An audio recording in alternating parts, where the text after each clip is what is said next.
સુરતના ગોધરામાં બેફામ રિક્ષા ચાલકનો આતંક, મહિલા અને 3 બાળકોને અડફેટે લીધા. અકસ્માતના સીસીટીવી આવ્યા સામે.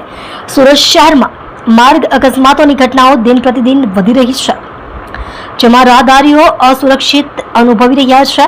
આવી જ એક ચોંકાવનારી ઘટના સુરતના ગોધરા વિસ્તારમાં બની છે. અહીં ધ્રુવ પાર્ક સોસાયટી નજીક એક બેફામ રિક્ષા ચાલકે ચાલતા જઈ રહેલા એક પરિવારને અડફેટે લીધો હતો. આ અકસ્માતમાં એક મહિલા અને તેના 3 બાળકોને ગંભીર ઇજાઓ પહોંચી હતી. આ ઘટનાએ ફરી એકવાર શહેરમાં ટ્રાફિકના નિયમોના પાલન અને બેફામ વાહન ચાલકોના આતંક પર સવાલો ઉભા કર્યા છે.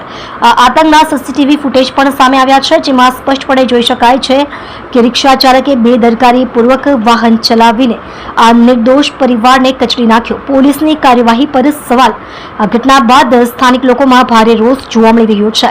અકસ્માતની જાણ પોલીસને કરવામાં આવી હોવા છતાં કોઈ નક્કર કાર્યવાહી ન થવાનો આક્ષેપ સ્થાનિકો દ્વારા કરવામાં આવ્યો છે. આ પ્રકારની બેદરકારી પોલીસ તંત્રની કાર્યક્ષમતા પર પ્રશ્નાર્થ ઊભો કરે છે.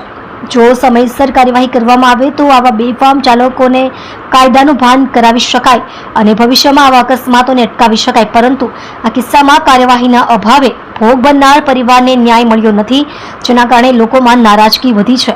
શહેરમાં સલામતીની ચિંતા.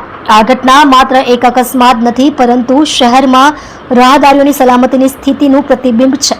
વાહન ચાલકો સામે કડક પગલાં લેવાની તાતી જરૂર છે, જેથી નિર્દોષ લોકોનો ભોગ ન લેવાય. સીસીટીવી ફૂટેજ જેવા પુરાવા ઉપલબ્ધ હોવા છતાં પોલીસ દ્વારા કાર્યવાહી ન થવી એ એક ગંભીર બાબત છે. સત્તાવાળાઓએ આ મામલે ધ્યાન આપી તાત્કાલિક પગલાં ભરવા જોઈએ અને ભોગ બનનાર પરિવારને ન્યાય અપાવવો જોઈએ. આ ઘટના શહેરમાં ટ્રાફિક નિયમોના કડક અમલ અને રાહદારીની સુરક્ષા માટે જાગૃતિ લાવવાની આવશ્યકતા દર્શાવે છે. તમે જોઈ રહ્યા છો સેવા ટાઈમ ન્યૂઝ ચેનલ અજમલ જાતવની સાથે.